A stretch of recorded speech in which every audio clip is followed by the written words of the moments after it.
صوت صفير البلبل هيج قلبي السمر، الماء والزهر مع ملح بزهر المطر، وأنت وسيدي ومولدي، فكم تأملي وزين عقيطني، أقبته بوجهة من نسل ورد الخجل، فقال ما نال لنا فقد غدا مهرولي، أقول ما لطرف بلسان هذا الرجل، فولولت ولي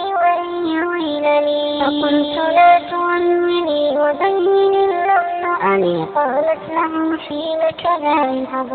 بالنقل، وفتيتي سقونني قهوة كالعسل، شممتها بألفي أزكى من القرنفل، في وسط بستان حري للزهر والسرور، والعود دندلي والطبل طبطبني، طبطبني وسقف سقسقني، ورقص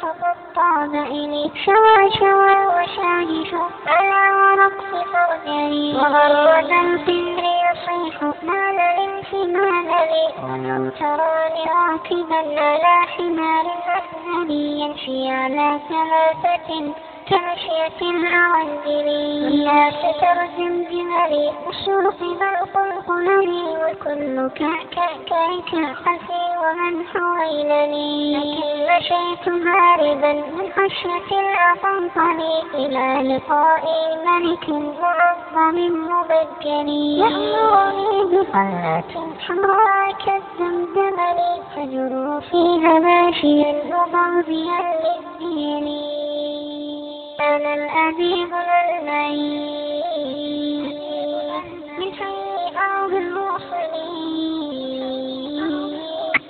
نظمت قطعا أختفت يعجز عنها مدلولي، أقول في مطلعها صوت صفير البلبل، صوت صفير